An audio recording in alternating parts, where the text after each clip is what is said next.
сол жиналған соманы мысалы белгілі бір салаға немесе белгілі бір компанияға инвестиция жасайды. Шарт бойынша инвестиция жасауы мүмкін. Сонымен қатар бұл басқарушы компаниялардың белгілі бір индексті, мысалы Standard & Poor, S&P 500 деген индекс сияқты индекстерді қайталайтын биржалар қорлары бар.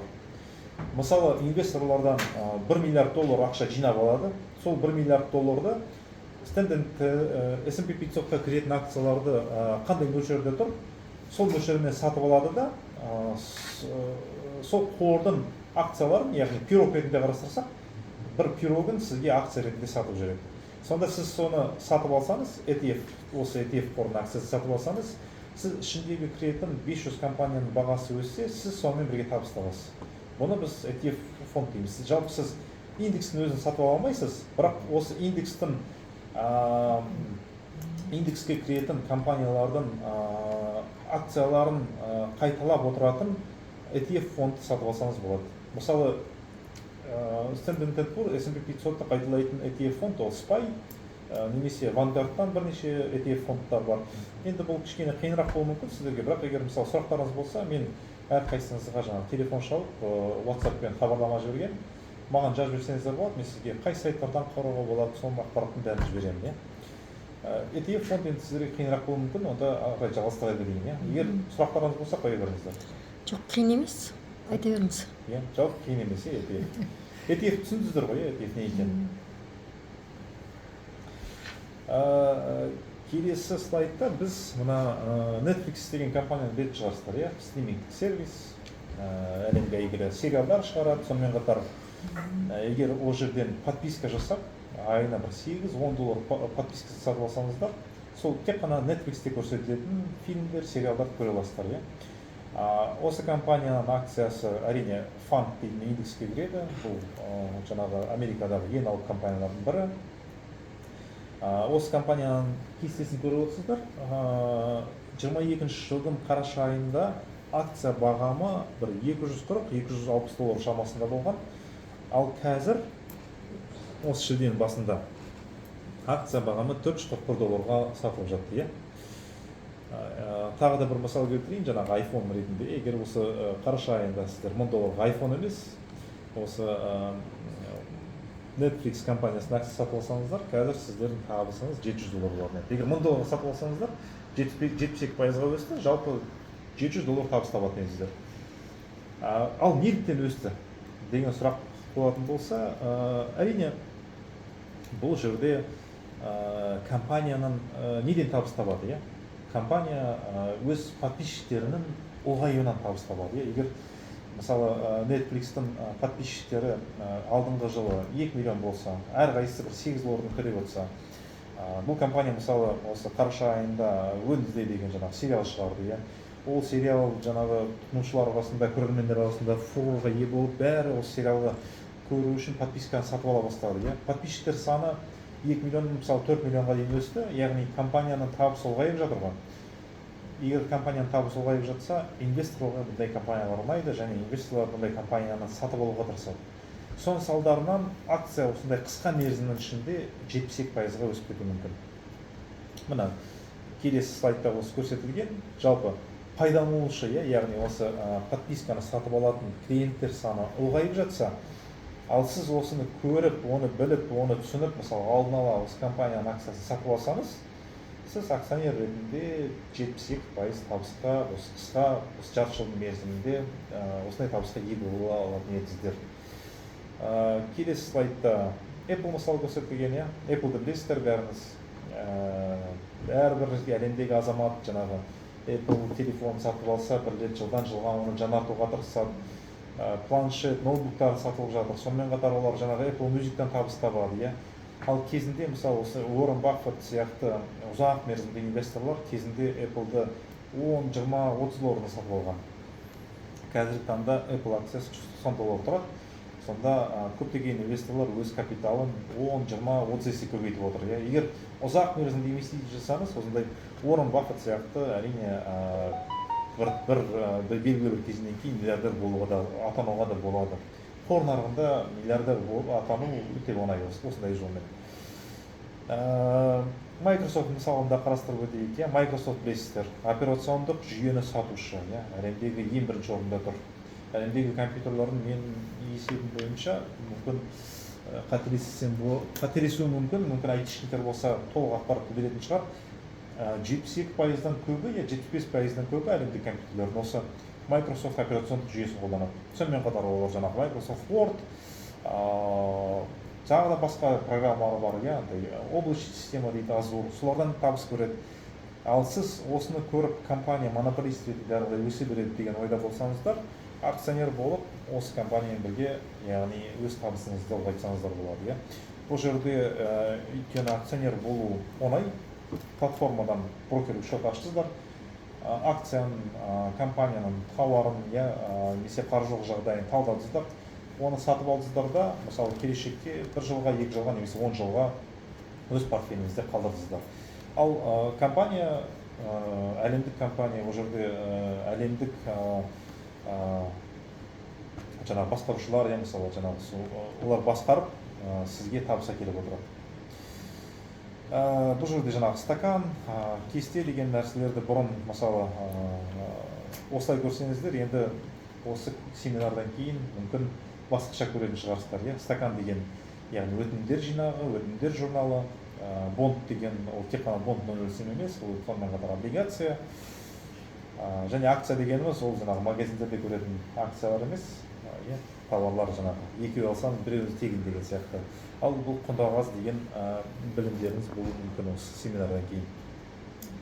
Жалғастырамыз. Сіз жаңа сұрадыңыз ғой, сұрағыңыз болды, осы компаниялар қалай пайда болады, немесе акциялар қалай пайда болады деген. Бұл акциялар жалпы нарыққа шығудың алдында, олар мысалы инвестициялық банкке келіп IPO-ға шығады. IPO-ға шығу үшін инвестициялық банкке келіп, өзінің қаржылық жағдайын көрсетеді, өзінің қандай тауарлар сатып жатыр, жылына қандай табыс табады, келесі жылы мысалы қандай табыс табуға мүмкіндігі бар деген ақпаратпен келіп, биржадан листингке өтеді, сосын IPO жарияланып,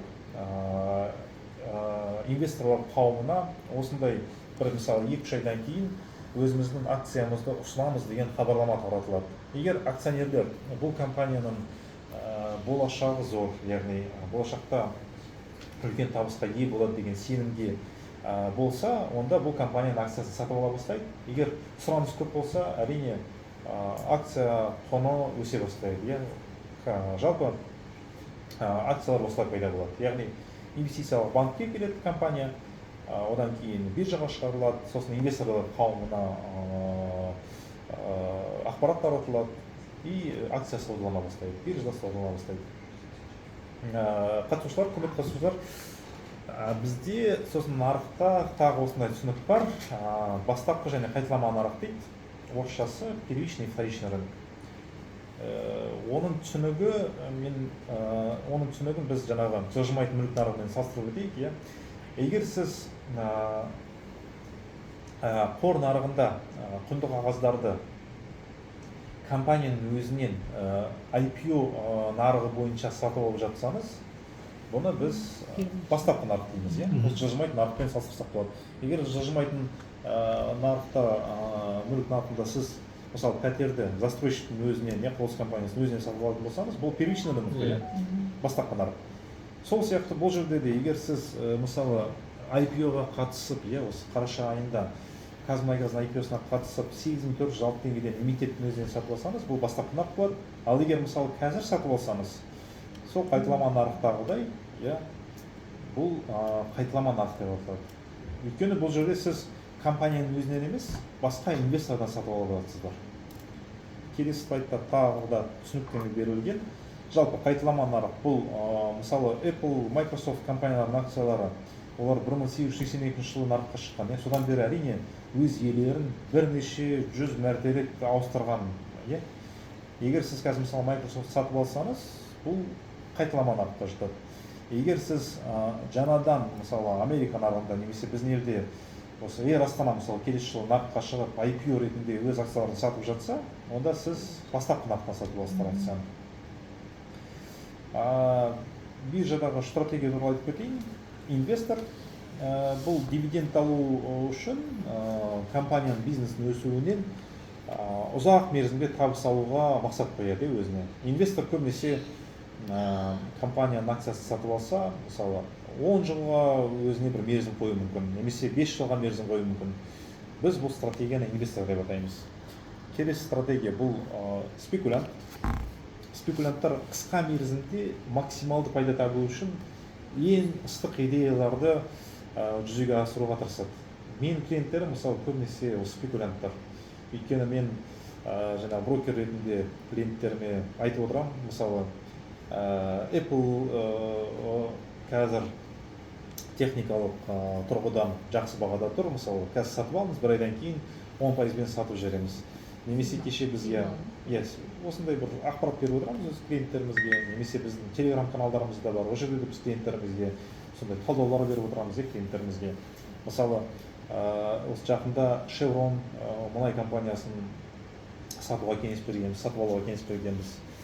Сонымен қатар осы бір ай бұрын біздің аналитиктер мұнай бағасы өседі, сондықтан USO деген ETF фонд сатып алыңдар деген бізге сигнал жіберді. Біз ол сигналды өзіміздің клиенттерімізге жібердік, сондықтан біздің клиенттеріміз сатып алды да сол операцияда, сол идеяда, мысалы менің клиенттерім бір аптаның ішінде 10% табыстыққа ие болды доллармен. Бұларды біз спекулянт дейміз. Олар ыстық идеяларды жүзеге асырып, тез мерзімде жаңағы табыс тапқысы келеді. Трейдер енді көбінесе бұл өз уақытын 100% нарыққа арнайды. Көбінесе бұл осы инвестициялық банк, немесе брокерлердің қызметкерлері, немесе егер сіз біз келешекте оқу оқып, трейдингке оқу оқысаңыздар, сіз де трейдер болуларыңыз мүмкін. Мысалы бастапқы өздеріңіздің жұмыстарыңызды тастап, түгелімен трейдингпен айналысам десеңіздер, трейдер болуға да болады. Бұл үшінші стратегия. Сонымен қатар бұл жерде енді тәуекелді ұмытпау керек. Басында айтып кеттім ғой, бұл жерде сізге 100% мысалы табыс табасыз деген кепілдікті ешкім бермейді.